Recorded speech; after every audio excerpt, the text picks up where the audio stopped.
Genesis chapter 19. The two angels came to Sodom in the evening, and Lot was sitting in the gate of Sodom. When Lot saw them, he rose to meet them and bowed himself with his face to the earth and said, "My lords, please turn aside to your servant's house and spend the night and wash your feet. Then you may rise up early and go on your way." They said, "No, we will spend the night in the town square." But he pressed them strongly. So they turned aside to him and entered his house. And he made them a feast and baked unleavened bread, and they ate. But before they lay down, the men of the city, the men of Sodom, both young and old, all the people to the last man, surrounded the house. And they called to Lot, "Where are the men who came to you tonight? Bring them out to us, that we may know them." Lot went out to the men at the entrance, shut the door after him, and said, "I beg you, my brothers, do not act so wickedly. Behold, I have 2 daughters who have not known any man. Let me bring them out to you, and do to them as you please. Only do nothing to these men, for they have come under the shelter of my roof." But they said, "Stand back." And they said, "This fellow came to sojourn, and he has become the judge. Now we will deal worse with you than with them." Then they pressed hard against the man Lot, and drew near to break the door down. But the men reached out their hands, and brought Lot into the house with them, and shut the door. And they struck with blindness the men who were at the entrance of the house, both small and great, so that they wore themselves out, groping for the door. Then the men said to Lot, "Have you anyone else here, sons-in-law, sons, daughters, or anyone you have in the city? Bring them out of the place. For we are about to destroy this place, because the outcry against its people has become great before the Lord, and the Lord has sent us to destroy it." So Lot went out and said to his sons-in-law, who were to marry his daughters, "Up, get out of this place, for the Lord is about to destroy the city." But he seemed to his sons-in-law to be jesting. As morning dawned, the angels urged Lot, saying, "Up, take your wife and your 2 daughters who are here, lest you be swept away in the punishment of the city."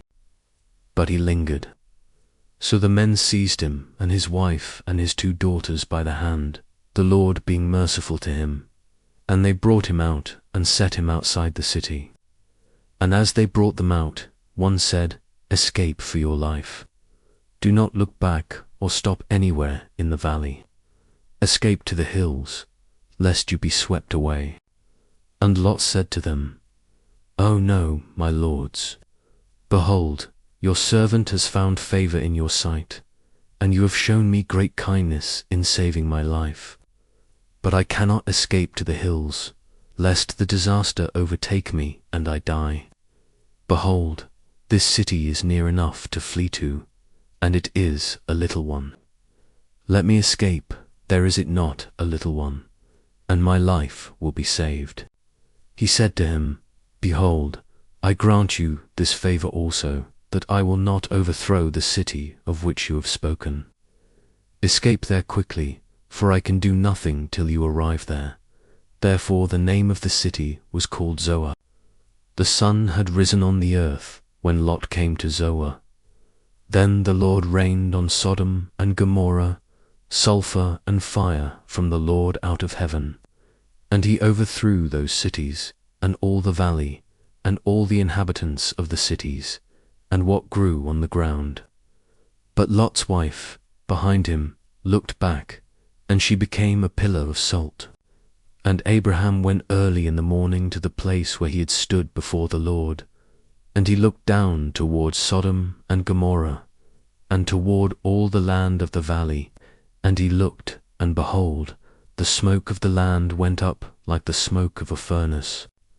So it was that, when God destroyed the cities of the valley, God remembered Abraham and sent Lot out of the midst of the overthrow when he overthrew the cities in which Lot had lived. Now Lot went up out of Zoar and lived in the hills with his 2 daughters, for he was afraid to live in Zoar. So he lived in a cave with his 2 daughters.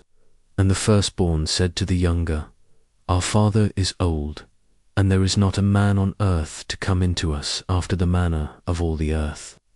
Come, let us make our father drink wine, and we will lie with him, that we may preserve offspring from our father. So they made their father drink wine that night. And the firstborn went in and lay with her father. He did not know when she lay down or when she arose.